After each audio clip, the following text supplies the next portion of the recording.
Shalom Sobat ICC, pada kesempatan devotion hari ini saya akan membawakan perenungan firman Tuhan dari Keluaran.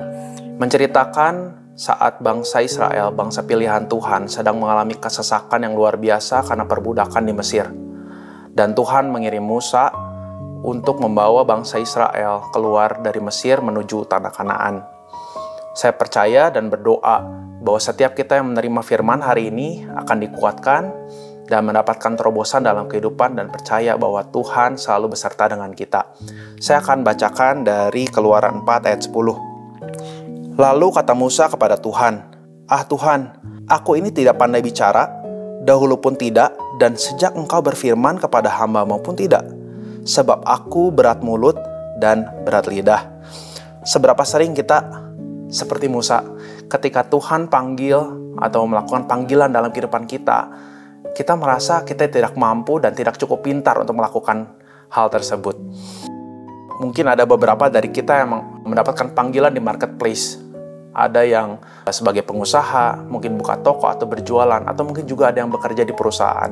Dan ketika kita mengalami keadaan yang tidak menentu, kita melihat ekonomi yang tidak menentu dan politik yang juga tidak menentu, kita mulai tidak percaya diri, kita mulai bingung, atau kita juga merasa tidak mampu dan tidak cukup pintar untuk melakukan strategi bisnis atau mungkin melakukan strategi marketing, apalagi yang harus kita lakukan, dan kita mau menyerah rasanya.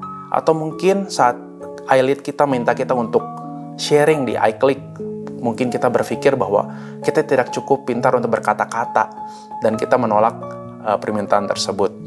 Pada hari ini Tuhan mengingatkan kita bahwa ketika Tuhan panggil kita, Tuhan akan menyertai dan Tuhan akan memberikan kekuatan.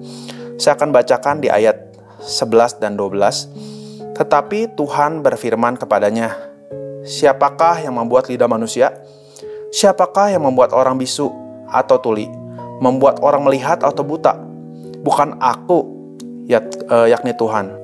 Maka sekarang pergilah, aku akan menyertai lidahmu dan mengajarkan kepadamu apa yang harus kau katakan." Ketika kita tidak merasa cukup pintar, kita ingat lagi bahwa Tuhan adalah yang menciptakan tubuh kita ini.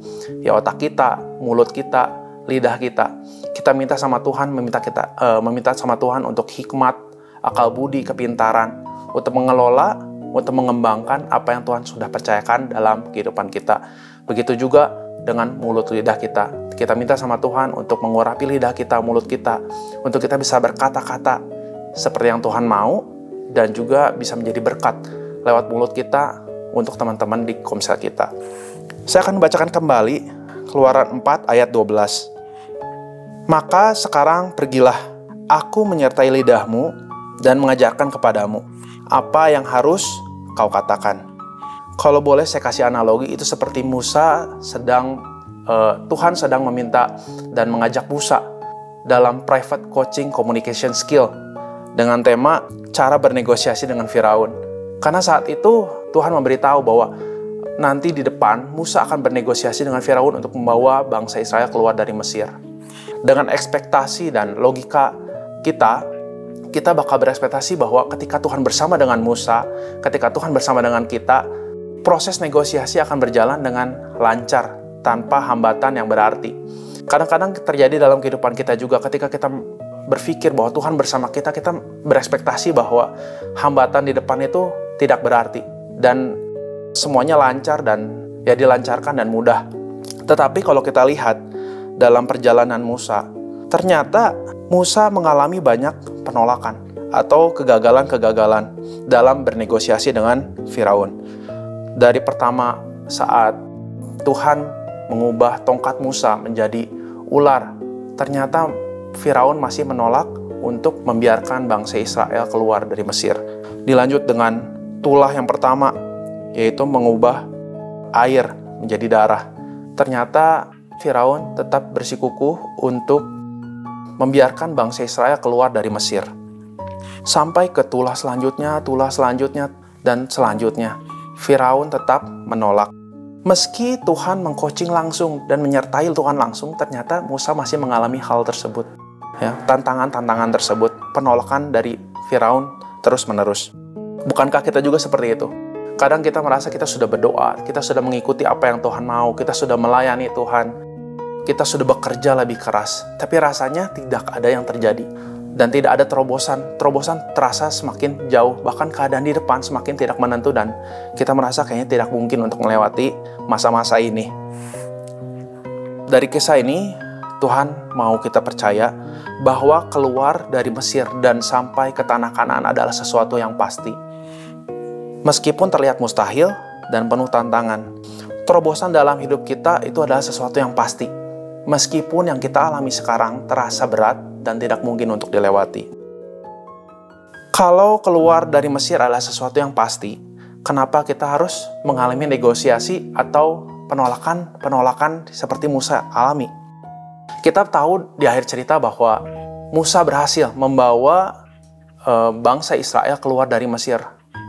Dan ketika Musa berhasil membawa keluar bangsa Israel dari Mesir, kita baca di Keluaran 13 ayat 3, berbunyi demikian, "Peringatilah hari ini, sebab pada hari ini kamu keluar dari Mesir, dari rumah perbudakan, karena dengan kekuatan tangannya Tuhan telah membawa kamu keluar dari sana."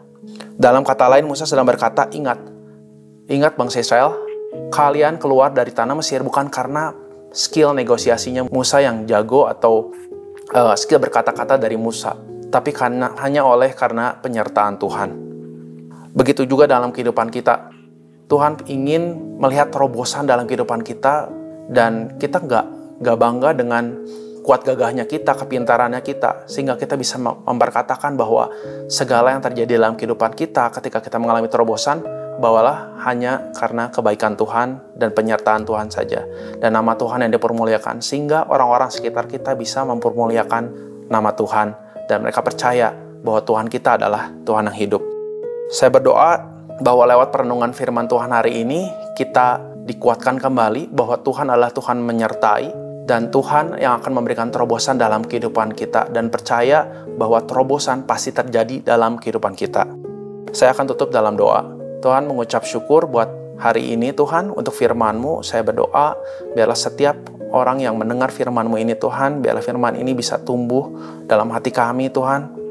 Benih firman ini bertumbuh dan berbuah Tuhan, dan buahnya lebat ya Bapa. Biarlah setiap kehidupan kami Tuhan mengalami terobosan, dan setiap orang-orang sekeliling kami Tuhan bisa melihat kebaikan Tuhan dan penyertaan Tuhan dalam kehidupan kami. Terima kasih. Dalam nama Tuhan Yesus kami berdoa mengucap syukur. Haleluya. Amin.